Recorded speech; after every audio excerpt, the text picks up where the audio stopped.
नारी शक्ति वंदन अधिनियम, ಮಹಿಳಾ ಸಬಲೀಕರಣಕ್ಕೆ ಸಂವಿಧಾನಿಕ ಮುನ್ನುಡಿ. ಇದೊಂದು ಅತಿ ಮಹತ್ವದ ಸಂಭ್ರಮ. ಇದು ಐತಿಹಾಸಿಕವೂ ಹೌದು. ಈ ಸಂಭ್ರಮದಲ್ಲಿ ನನ್ನನ್ನು ಭಾಗಿಯಾಗಿರಲು ತಾವು ಅವಕಾಶ ಮಾಡಿದಿರಿ. ಸಂಯೋಜಕರಿಗೆ ಮತ್ತೊಮ್ಮೆ ಧನ್ಯವಾದಗಳು. ವಿಮೆನ್ಸ್ ರಿಸರ್ವೇಷನ್ ಬಿಲ್ ಲೋಕಸಭೆಯಲ್ಲಿ ಅಂಗೀಕರಿಸಲಾಯಿತು. ವಿಮೆನ್ಸ್ ರಿಸರ್ವೇಷನ್ ಬಿಲ್ ಕುರಿತು 16, 17, 18 ಏಪ್ರಿಲ್ 2026 ಈ 3 ದಿವಸ ಲೋಕಸಭೆಯಲ್ಲಿ ಚರ್ಚಿಸಲು ನಮ್ಮ ನೆಚ್ಚಿನ ಪ್ರಧಾನಮಂತ್ರಿಗಳು ಮೋದಿಜಿಯವರು ಪ್ಲಾನ್ ಮಾಡಿದ್ದಾರೆ.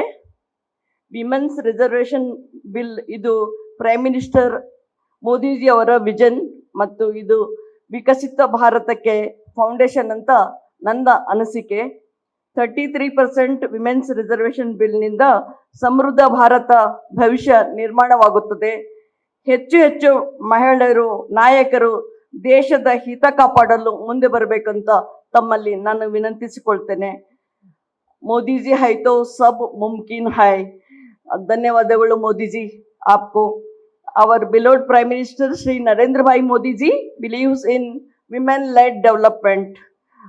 ಮೋದಿಜಿ ಸರ್ಕಾರ ಮಹಿಳೆಯರಿಗೆ ಅವಕಾಶ ನೀಡಲು ಮುಂದೆ ಬಂದಿರುವುದು ಬಹಳ ಸಂತೋಷದ ವಿಷಯ. ಅವಕಾಶವನ್ನು ಪಡೆಯಲು ನಾವೆಲ್ಲರೂ ಸಿದ್ಧರಾಗಿರಬೇಕು. ಲೋಕಸಭೆಯಲ್ಲಿ 16, 17, 18 ಏಪ್ರಿಲ್ನಲ್ಲಿ ನಡೆಯುವ ಮಹಿಳಾ ಮೀಸಲಾತಿ ಚರ್ಚೆಗೆ ಜಯ ಸಿಗಲಿ ಅಂತ ನಾವು ದೇವರಲ್ಲಿ ಪ್ರಾರ್ಥನೆ ಮಾಡೋಣ. ಎಲ್ಲ ಪಾರ್ಟಿಯ ನಾಯಕರು ನಮಗೆ ಆಶೀರ್ವಾದ ಮಾಡಬೇಕಂತೂ ಅವರಲ್ಲಿ ನಾನು ವಿನಂತಿಸಿಕೊಳ್ತೇನೆ. ಜೈ ಹಿಂದ್. ನ್ಯೂಸ್ ಫಸ್ಟ್ ನಿರ್ಭೀತಿಯಿಂದ ನಿಮ್ಮ ಪರವಾಗಿ.